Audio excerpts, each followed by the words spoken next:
Assalamualaikum warahmatullahi wabarakatuh.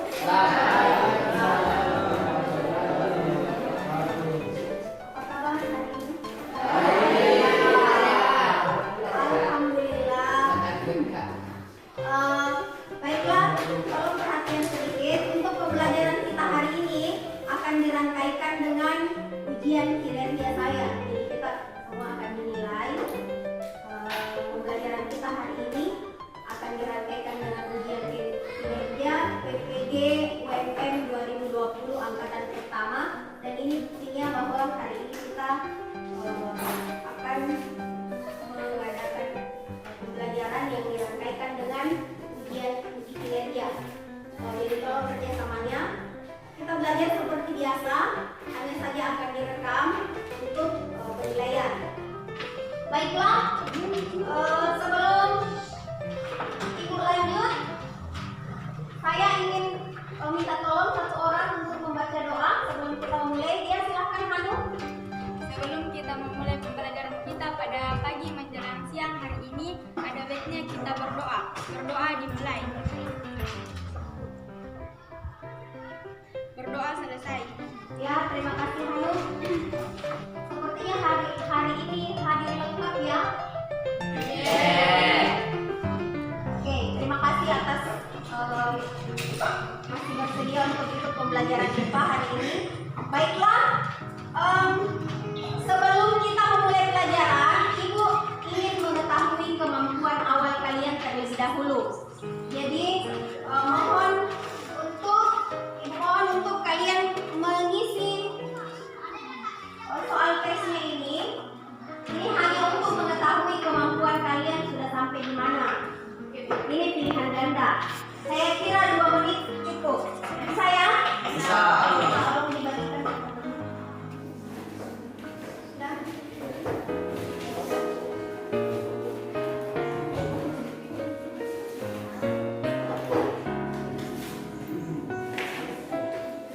Apa sih sebenarnya yang akan kita pelajari hari ini? Coba perhatikan ke depannya. Masih hubungannya dengan listrik dinamis. Pelajaran kita yang lalu apa ya? Tentang listrik dinamis. Ada yang masih ingat? Daya listrik. Apa lagi? Hukum Kirchhoff. Apa lagi? Apa lagi?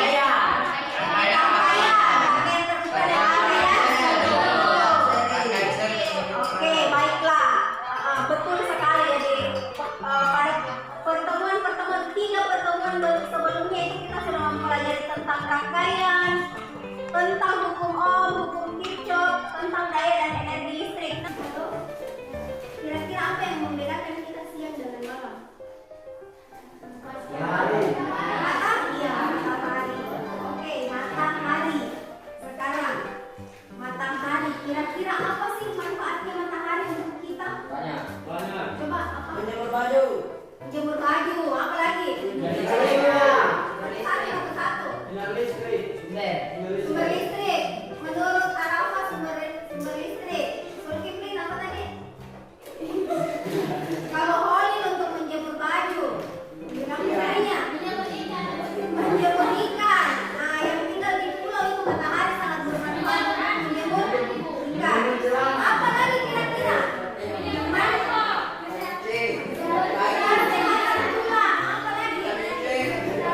Sumber vitamin. Apa lagi? Kalau hubungannya cahaya matahari dengan tanaman apa? Fotosintesis. Nah, coba perhatikan untuk fotosintesis. Hasilnya fotosintesis itu untuk apa? Untuk sumber makanan makhluk hidup. Selain tumbuhan, toh?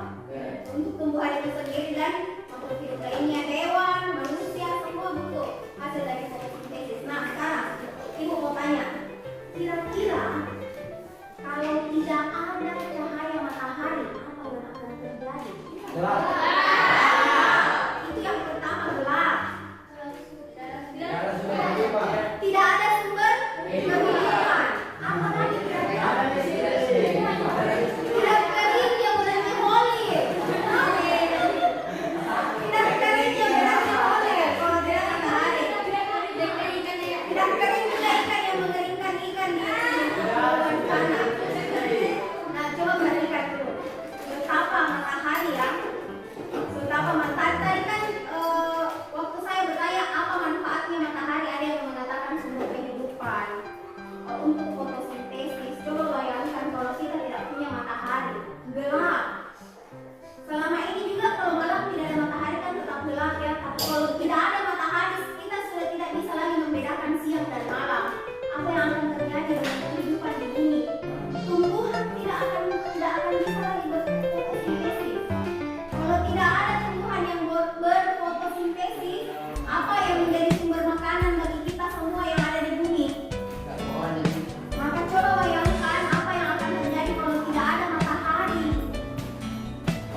Siapa yang bisa?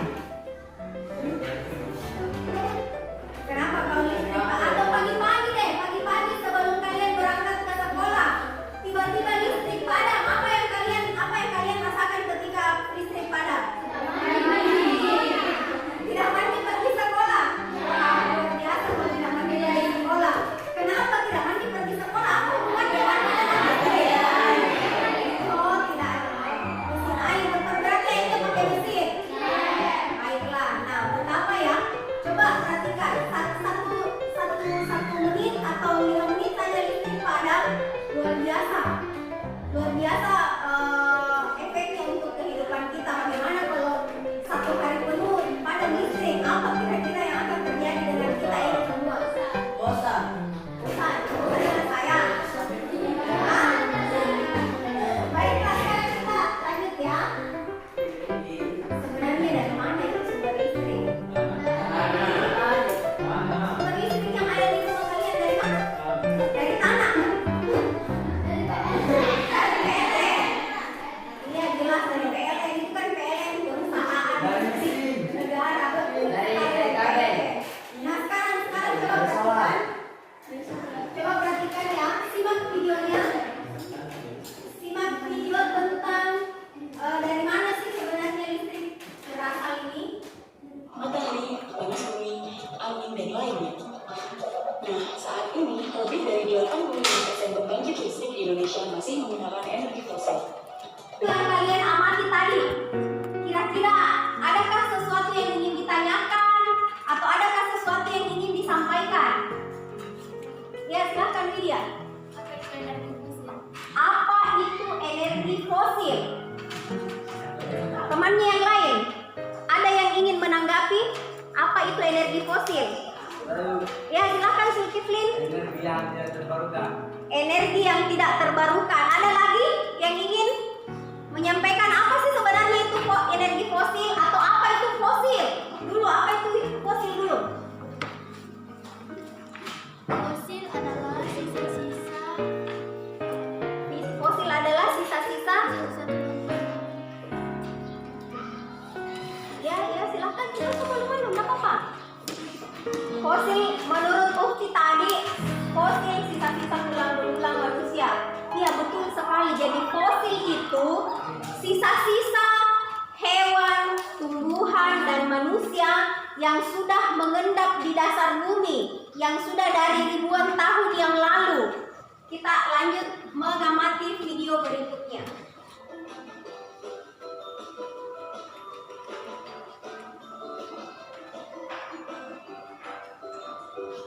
Sekarang yang akan kita lakukan adalah mengetahui mencari tahu atau mengidentifikasi sumber-sumber listrik. Tadi kan di situ ada 2 ya sumber listrik, ternyata ada dari energi listrik dari fosil, ada yang alternatif. Nah, itu yang akan kalian diskusikan dengan teman kelompok kalian dengan mengisi lembar kegiatan yang ibu sudah berikan tadi. Di situ kalian akan mencari tahu yang mana saja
Ya, selesai.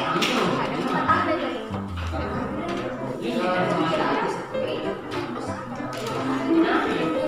Ya, silakan.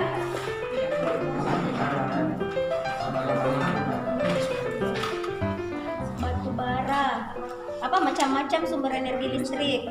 Oke, coba perhatikan semua di lembar kegiatannya supaya Ibu satu kali saja di lembar kegiatan. Tabel di dalam tabel. Di tabel itu di kolom pertama di situ tertulis macam-macam sumber energi listrik ya. Itu ada batu bara, energi angin, panas bumi, minyak, nuklir, biomas, dan energi matahari. Kemudian di sebelahnya dicentang. Kalau jumlahnya terbatas berarti kasih centang di situ. Kalau tidak terbatas, kalau seumpama batu bara tidak terbatas, maka yang tidak terbatas dicentang. Nah, ramah lingkungan tidak. Maksudnya ini penggunaannya itu apakah dia menghasilkan hasil buangannya itu apakah menyebabkan polusi atau tidak. Misalnya bahan bakarnya motor itu apa? Bensin ya. Bensin asalnya dari mana? Minyak bumi. Bensin kalau digunakan di kendaraan bermotor menghasilkan gas buangan atau tidak? Menghasilkan. Itu gas buangannya motor itu ramah lingkungan atau tidak? Tidak, karena menyebabkan polusi udara. Itu maksudnya. Jadi kalau misalnya batu bara ramah lingkungan ya kasih centang ramah lingkungan. Kalau tidak ya jangan dicentang. Paham? Paham maksudnya itu? Ya, oke, silahkan dilanjutkan.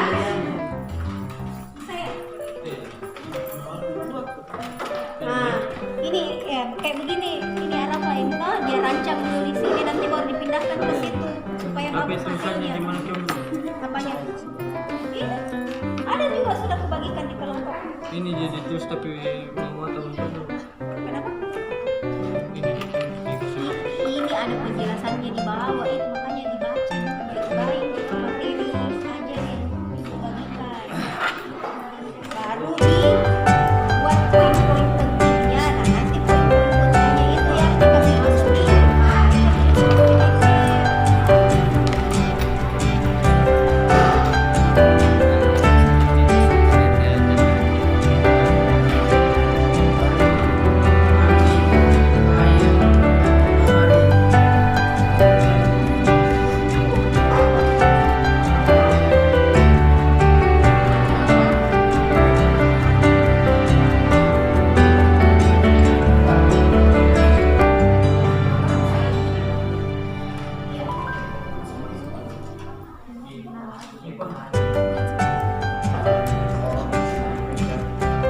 energi listrik itu dapat disimpan dalam baik dan dapat juga langsung digunakan ke alat komponen rumah tangga.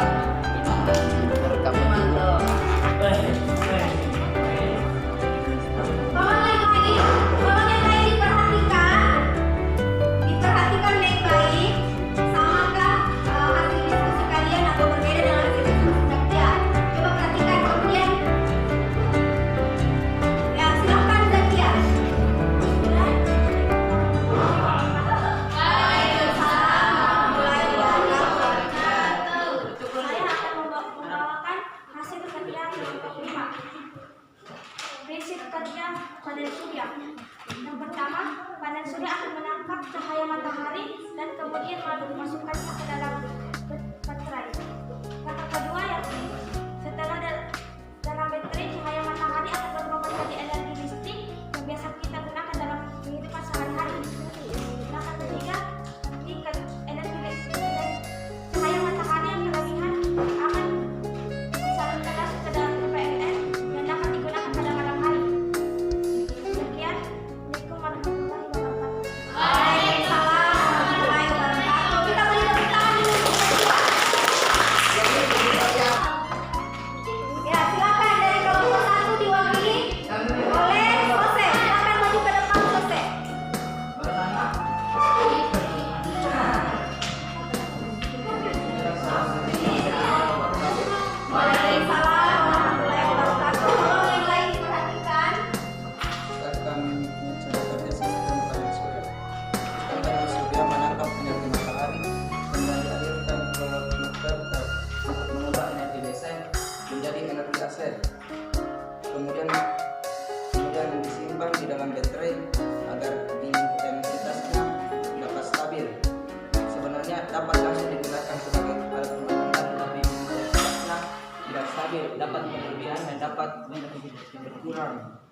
nggak harus disimpan di dalam baterai. Assalamualaikum warahmatullahi wabarakatuh.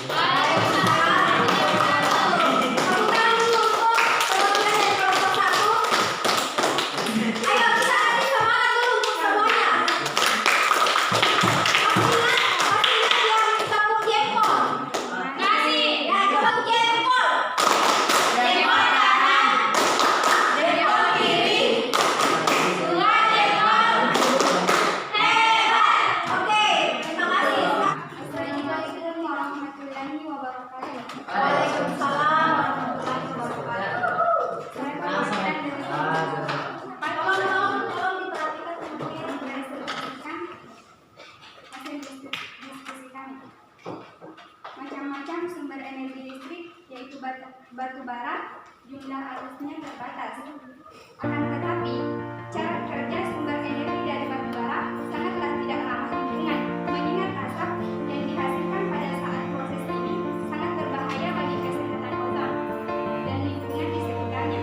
Sementara semakin berkembangnya zaman, semakin banyak sumber energi terbarukan yang ramah lingkungan dan stabil.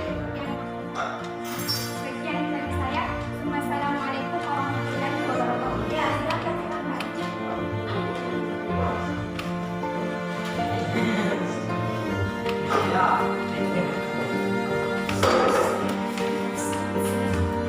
Assalamualaikum warahmatullahi wabarakatuh.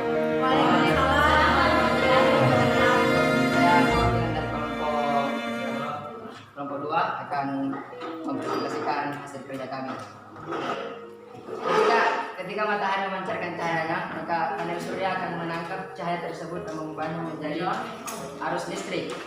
Arus listrik yang dihasilkan yang merupakan arus listrik DC dari panel surya kemudian mengalir menuju inverter.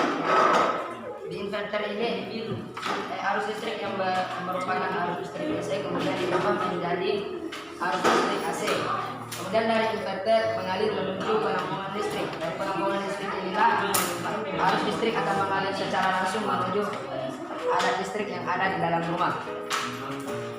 Kesimpulan, sumber energi listrik berasal dari dua macam, yaitu energi fosil atau tak terbarukan dan energi terbarukan. Yang termasuk energi fosil adalah minyak bumi, batu bara, gas bumi, dan nuklir. Sedangkan yang termasuk energi terbarukan adalah angin, air, matahari, gelombang, panas bumi, energi pasang surut, hidroelektrik, dan biomas. Sekian dari kami.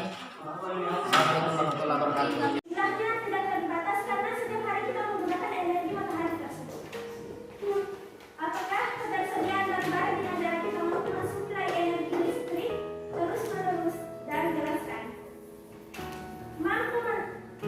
Jawabannya, mampu mensuplai namun tidak secara terus-menerus karena butuh waktu yang sangat lama untuk memperbaikinya. Oleh karena itu, diperlukan sumber energi listrik alternatif untuk menyelesaikan masalah tersebut.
Namun, kurangnya, jika cuaca mendukung, kita tidak dapat menggunakan panel surya secara maksimal karena kurangnya cahaya matahari tersebut. Kesimpulan yang dapat kami ambil, yakni sumber energi listrik terbagi menjadi dua bagian, yakni fosil tak terbarukan dan non terbarukan. Meski dari itu, kita dapat memenuhi kebutuhan kehidupan manusia melalui listrik dan sumber energi listrik. Sekian dari kami Pak. Assalamualaikum warahmatullahi wabarakatuh.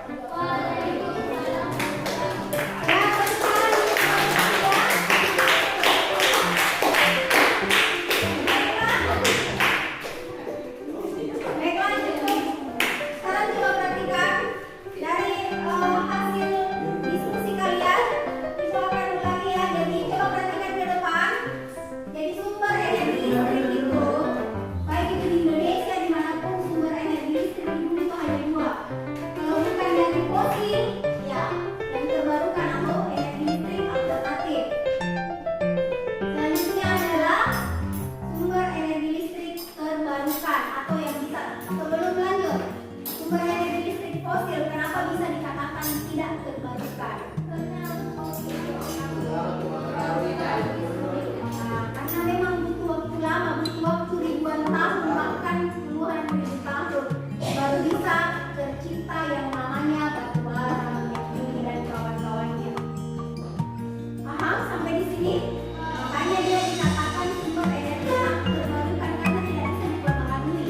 Kalaupun bisa diperbaharui butuh waktu yang sangat panjang. Jadi kalau suatu hari nanti, kalau kita menggunakan energi fosil secara terus-menerus, bisa habis itu batu bara yang ada di bawah bumi, bisa habis minyak bumi yang ada di dalam bumi. Makanya seiring dengan berkembangnya teknologi, diciptakanlah muncullah penemuan-penemuan baru yang muncul namanya energi alternatif. Energi alternatif itu yang mana saja? Nah ini dia energi alternatif atau sumber energi terbarukan yang jumlahnya tidak terbatas. Ada yang menggunakan energi angin melalui pembangkit listrik tenaga angin menggunakan kincir angin ini. Jadi kincir angin itu berputar kemudian akan menghasilkan energi listrik. Kemudian ada dari energi matahari. Nah ini yang paling umum dipakai, yang dari energi matahari. Kenapa? Karena matahari itu sumber energi terbesar yang ada di bumi. Inilah yang digunakan untuk sebagai sumber energi pada pembangkit listrik tenaga surya. Kemudian selanjutnya, kelebihan apa sih sebenarnya kenapa kita mesti menggunakan sumber energi alternatif atau terbarukan? Kelebihannya itu adalah energi yang terbarukan atau setiap hari ada. Tidak dia ramah lingkungan. Kemudian energinya gratis, tidak perlu dibeli. Ada yang pernah beli energi matahari? Tidak ada. Sudah gratis. Setiap hari ada. Kemudian dia jumlahnya tidak terbatas atau pasokan melimpah. Selanjutnya adalah kekurangannya apa? Kalau ada kelebihannya, ada juga kekurangannya. Yang pertama itu biaya instalasi awalnya mahal. Kalau kita baru mau memasang itu biaya instalasinya yang mahal. Kemudian penyimpanannya juga mahal. Kemudian coba kita perhatikan sama-sama prinsip kerjanya panel surya. Panel surya ini ada di materinya, modelnya panel surya seperti apa. Jadi panel surya, permukaan dari panel surya ini akan menangkap energi dari matahari, kemudian diubah menjadi arus listrik. Arus yang dihasilkan itu adalah arus DC atau direct current.